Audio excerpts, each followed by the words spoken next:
PMP exam process question exercise.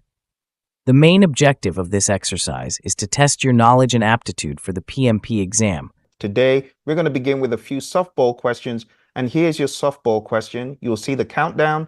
I'll read the question to you, and then you'll be able to answer. At the start of a hybrid project, in the planning phase, you have completed the risk register and a thorough assessment of the risk score. What should you do next? A, define the project deliverable clearly. B, conduct a retrospective. C, complete a work performance report of current status. And D, conduct a spike for the product backlog. The timer will begin.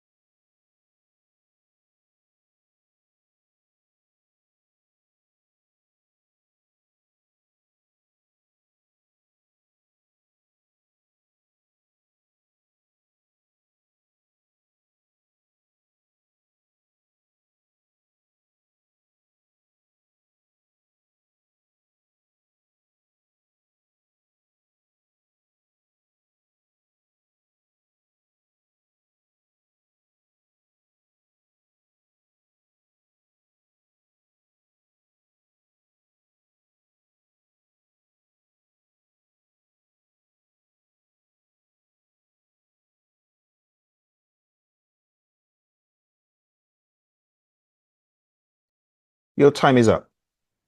On the PMP exam, you want to use tools that are available to you to cross out and narrow down the best option. So using those tools and simulating that, let's take a look. Taking a look at the options, we have option A, and it says, define the project deliverable clearly. Well, the honest truth is that the project deliverable should already have been made clear. We should already have an idea of the project deliverable. So we're going to go ahead and cancel that, because before you can do a thorough assessment of a risk score, you should have defined the project deliverable clearly way back in scope management. So it cannot be A. That is not the best thing to do next. B, conduct a retrospective. A retrospective is generally done in a hybrid project anytime that it makes sense for the team to, although it's generally done at the end of a sprint. That is not to say it cannot be done at other points. So let's take a look at option C. Complete a work performance report of current status. A work performance report at the start of a hybrid project does not make much sense because you're still in the process of assessing the risks. So there couldn't possibly have been work done in earnest. For that reason, we will cancel option C. Option D, conduct a spike for the product backlog. Now, this doesn't make complete sense. First of all, we're at the start of a project. We haven't gotten into a sprint. And secondly, when we talk about a spike, it's generally for an item in the backlog, not the entire backlog. And we're just done with risk assessment. So this doesn't make much sense. You would do a risk-based spike somewhere in a sprint, and that will be for further discovery of a story or an item in the backlog. So D is not correct. It's not stated correctly, and it doesn't make sense. And therefore, in this first question, my friends, the answer is B, conduct a retrospective. Think about the fact that a retrospective could be a gathering to assess, discuss, and expand on ideas, upcoming issues, something that has just transpired. So the best option, based on what you're given, is B. Bear in mind that on the PMP exam, you're not always going to get the option that you expect to see. So in that regard, the best option is B, conduct a retrospective. Let's move on to another softball question before we get to a harder one. Next question. You are project manager working on a large-scale IT infrastructure project. Midway in the project, you discover that your schedule has been delayed significantly. What is the best thing to do? Moving on to the next question. You are a project manager working on a large-scale IT infrastructure project. Midway in the project, you discover that your schedule has been delayed significantly. What is the best thing to do? A. Crash the project using scheduling best practices. B. Apply a backward pass to account for slack and fast-track the schedule. C. Expedite delivery of items on the critical path following company policy. And D. Have the team generate a root cause analysis and generate options. The timer will begin.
And your time is up. Let's take a look at the options. Again, using the process of elimination after understanding the question, we will select a crossout tool, and it says your schedule has been delayed significantly. Now, there's nothing in the question that tells us why the schedule has been delayed. So crash the project using scheduling best practices, though it sounds smart, is presumptuous because we don't know if adding resources to the project will actually make a difference. We don't understand the cause of the delay. It could be someone sitting on paperwork. It could be someone who is off sick. So we don't truly understand. B, apply a backward pass to account for slack and fast track the schedule. Now, while there is such a thing as forward passes and backward passes and leads and lags and slack and float, it is still presumptuous to say because you have calculated the slack, you understand what is happening with the schedule. Fast tracking the schedule is also presumptuous. So we will not go with either of those. C, expedite delivery of items on the critical path following company policy. Again, we don't know which items are on the critical path and if that will help the schedule. So C is again presumptuous. D, have the team generate a root cause analysis and generate options makes better sense.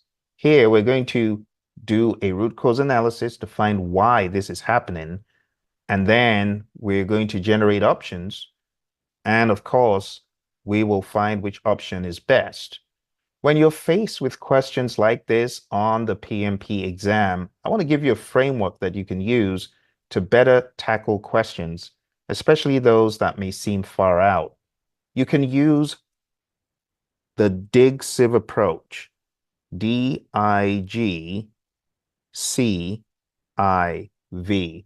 And that's a mnemonic for define the problem, identify the root cause, then generate alternatives. So here, defining the problem and identifying the root cause need to come first before you go into any alternatives.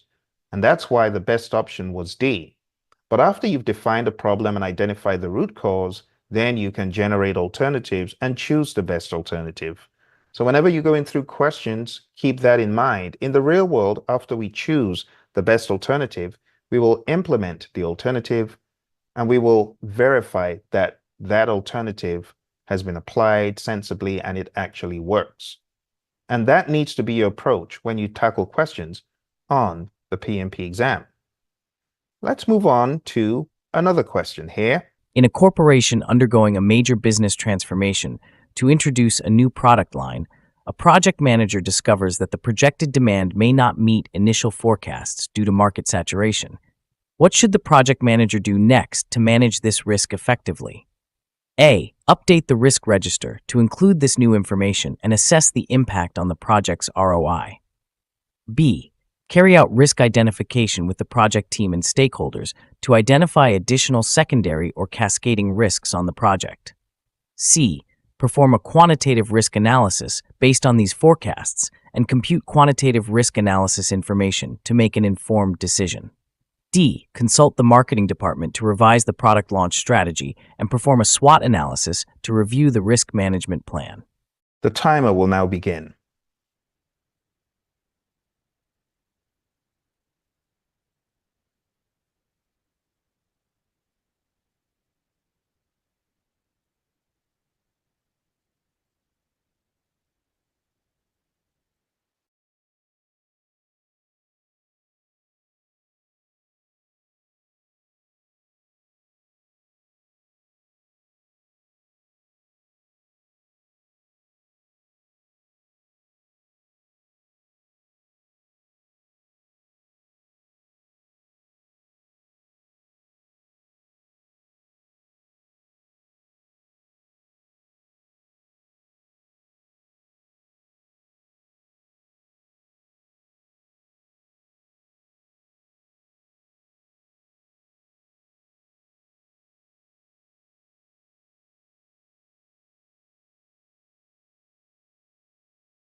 And our time is up.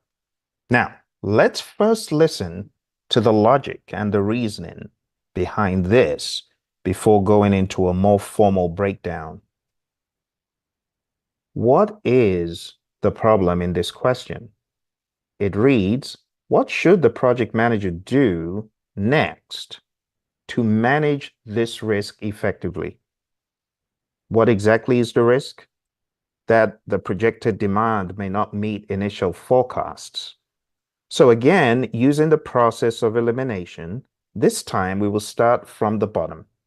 So consult the marketing department to revise the product launch strategy and perform a SWOT analysis to review the risk management plan. Well, the risk management plan is a plan that guides you on how to address risks on the project. It is not the risk register. So we may not have to adjust the risk management plan. And besides, a SWOT analysis is not necessarily used to address the risk management plan.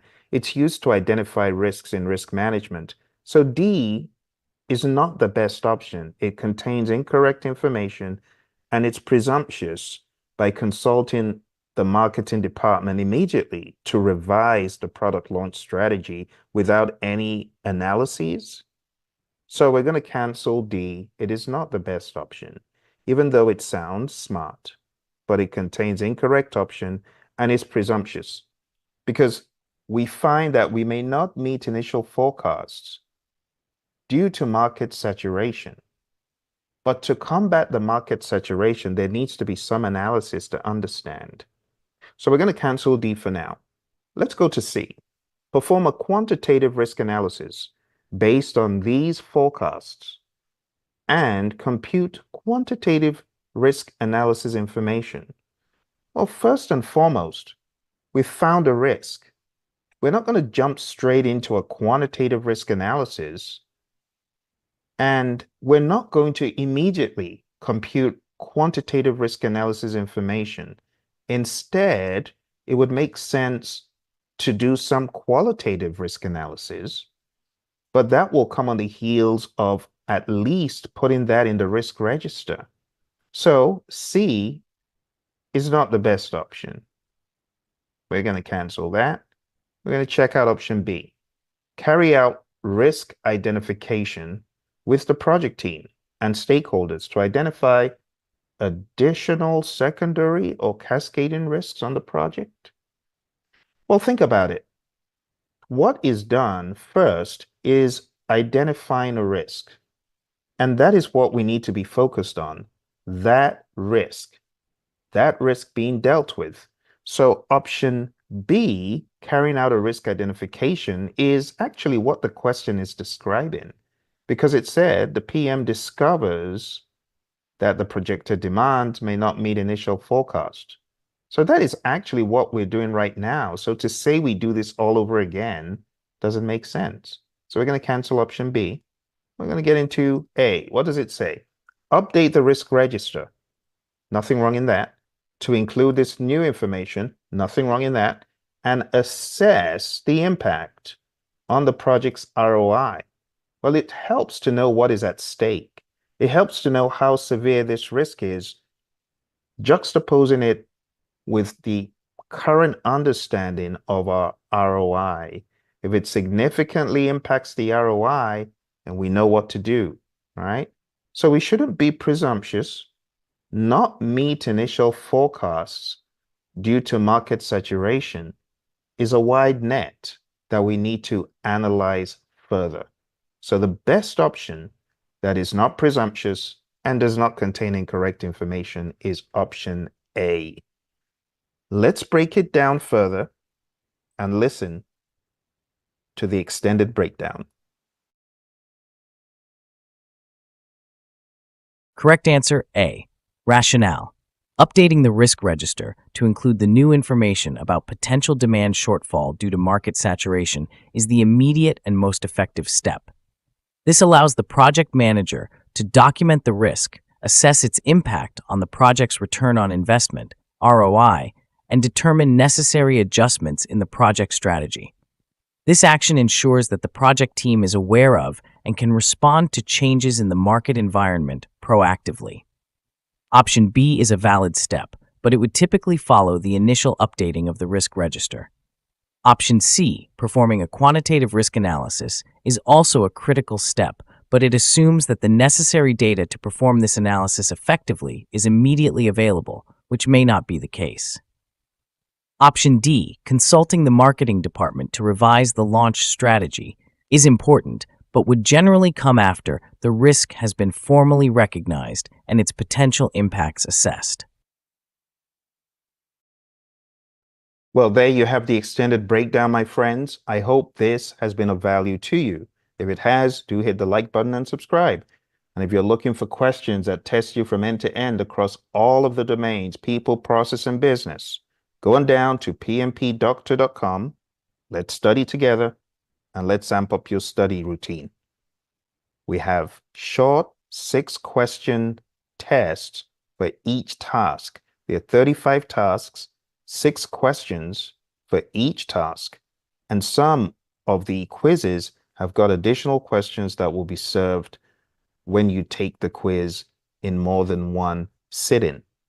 We also have 2 full mock exams, a little 90-question agile quiz, and a bigger 130-question mini mock. Let's get PMP certified and let's amp up our business journey. I look forward to seeing you in the next episode. Smash the like button. I'll see